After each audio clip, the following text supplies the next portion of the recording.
Hello, I'm Dinus the Mirror.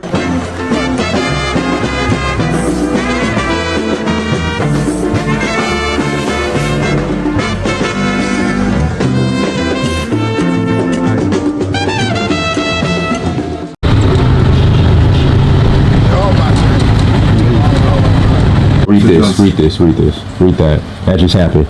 So a special needs kid in Philadelphia was just killed by a cop. Special needs. Wow. But I'll call them again, Captain Black Americans will tell you not to consider Africa. Yeah. Well, the point. Special needs kid was just a black special needs kid was just killed in Philadelphia by a cop. But then we said, hey, let's put our resources together. Remember, we built Egypt, we built America. Why not go and build Africa? That's what I'm saying. And they will tell you they'll look at you like, huh? Do what? Let me tell you what I'm saying. When you went to Oshun, when you go, you have an office in Oshun. When you get to Oshun, the number of European white people and what do you call it, and even American and from white people from all over the world that are trying to go and study the binary system of Ifa. Because it's Ifa's the computer. Exactly, yes. They are going there to study it. They are learning the language and whatever. And if people are not so careful, Africans are not careful, that's the custodians of those cultures and those religions are not careful. In 30 years' time, we're going to find out that all of a sudden, this Ifa came from the white people. There was a Spanish guy that came in 2 years ago that cannot speak English, who can speak Yoruba and can speak the Ifa language. I has never been to Africa until that 2 years ago. You understand? So a friend of mine had to take him all over the place to interpret for him in the Yoruba, in English. Do you get the point? Now, every single cure. So Mark Hallam. Frank Hallam, the Igbo guy. Frank Hallam, yeah. I was thinking Mark. Oh no, Frank Hallam. Frank, okay, no, it's Frank. So every single cure for every single disease in this world is in Africa here. Right. Do you understand what I'm saying? Yeah. Every single cure. There's a herb, a vegetation for everything. You understand? And that's why they are scared of.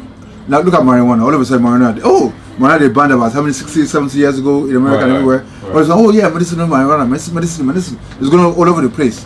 Do you understand what I'm saying? And there are so many other herbs. Even within this park, there are herbs here that can cure malaria. There's a particular herb there that cures diabetes and what do you call it? In the park here. You understand? Cures diabetes, called kidney stones and whatever.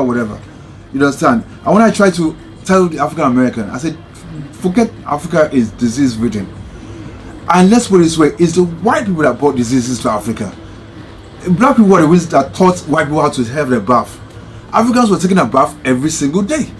Because we had the rivers, we had the water, we didn't have winter. You understand? So we can jump inside the water because we needed to anyway because it was hot. We didn't need stone walls, we had mud, whatever. We didn't need air conditioners because the mud walls were, the architecture was built in a way that caused ventilation will make the place very cool. You understand? Benin City, there's a write-up, you check it out, was the first place that the white people saw street lights, lantern lights, well-planned city. Right. You understand? And it was a very difficult place to conquer until one sellout. Of course, there always been a sellout that told the white people, okay, the guys, the king and everybody are doing their traditional. That's the time they can attack. Do you understand what I'm saying? Right. So there's so many things that are in Africa that the media houses that have been brought over by the white people, right, are not showing. You understand? They're showing them the Lamborghinis. They're showing them the Range Rover Sports, the G wagons, and all of the bling blings and everything like that. What they're not showing them are documentaries. Right. That okay, look, this is Africa. This is the now. That's why I'm here. We have what do you call it? Have you been to Imijesha Waterfalls? Yeah, I was just there. I took video of it. We were just there. Yeah, beautiful. Gorgeous. Can you been there? 5 levels. Gorgeous. 5 levels there. Okay, we have to illuminate waterfall in there. Repeat it. John, you're photo bombing us. Thank you. Tell everybody where at again. We are at Olumere Waterfall in Erengesha. In Nigeria. In Osun State. In Osun State, Nigeria. Nigeria. The beauty of Nigeria. They refuse to show this on TV, and they've convinced you guys that Nigeria is not beautiful. But we say, Omo Niger. Omo Niger. This Omo is a wonderful waterfall. It's a natural waterfall, not artificial. Created by God. Created by God. Yeah. And they got you guys the freaked name out. of the waterfall is Olumere, meaning another God. So we have more things in Nigeria that are so wonderful and beautiful.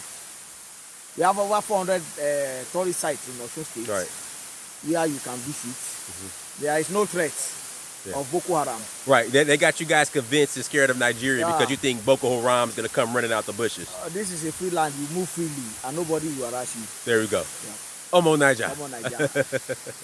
Video of it. We were just there. Yeah, beautiful. Gorgeous. Can you be there? 5 levels. Gorgeous. 5 levels. We only went up 2. We didn't go up to the top where the village is. Then there's this other place. There's this other place in Ikiti side. Warm Springs. All the water, warm and where they meet each other. And the way they've got people spooked, even Black Americans, is that the minute you step out of Murtala Airport, Boko Haram is going to be there waiting for you. Yeah, exactly. And I used to tell the Americans too. I said, I'm afraid to go to America. I said, why? Because you guys shoot each other. I don't want to get shot in the streets. Say, come on, joke. It's not that bad. I said, good. It's not that bad in Africa.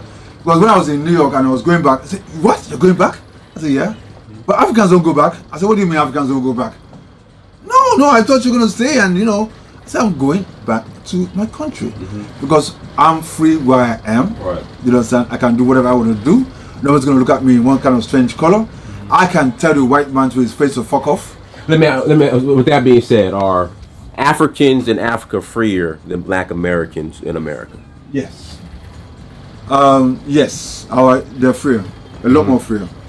You understand? Because let me tell you one thing. I don't know how long you've been in Nigeria and how long you've been in Africa. I've been coming back and forth to Africa since 2011. Since 2011. So you understand that, look, the average, in quote, poor person, let's say the Okada, the Okada riders, right? Yeah. If a guy driving a car hits an Okada rider, those guys are ready to gang up and abuse the hell out of him. Right.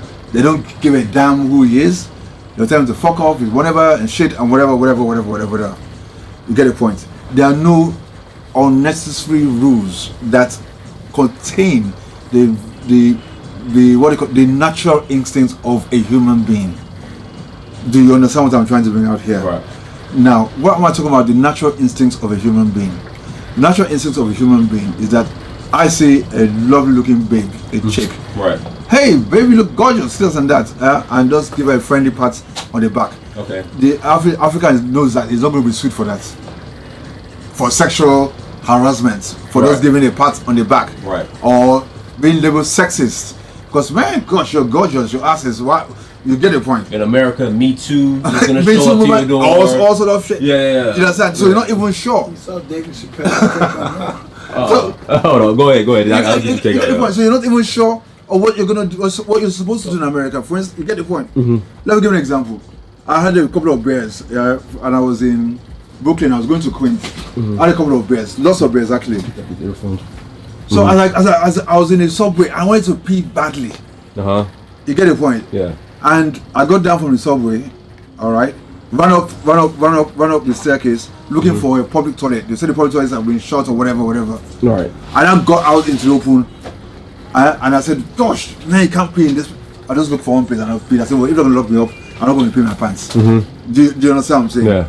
But in Africa, before you walk 2 blocks, you know what I'm saying, you see one gutter, you just take a pee and you're moving. Right. But I'm not saying Right next to the police guy. But what I'm trying to bring out is there's more freedom of expression as a black man in Africa. Parents in America now are teaching their children how to act so they don't offend white people. Not get killed. Yeah. Do you understand what I'm saying? Yeah. And how can don't wear your hoodie. Yeah. Don't go out at night. Don't go out at night. And when you say police officer, stop, put your hands up. Don't wear your pants at your knees. Exactly. Do you understand what I'm saying? So there's so many restrictions and they'll grow up living that way, and for how long? All right. Do you understand what I'm saying? Talk the Queen's English. I talk the Queen's English. Yeah. I don't want to why they're trying to talk Queen's English over there in America now. Majority of African young ones are trying to talk American English. You understand? I want to Ghana. You understand? And they'll mix up American English and British English and Jamaican English. They don't even understand where you are coming from. Right. You know what I'm saying? So, but it's all part of the brainwashing. The subliminal messages that are going on all over the world, which is being brought by the internet, which is being brought by TV stations like BET, MTV Base and stuff.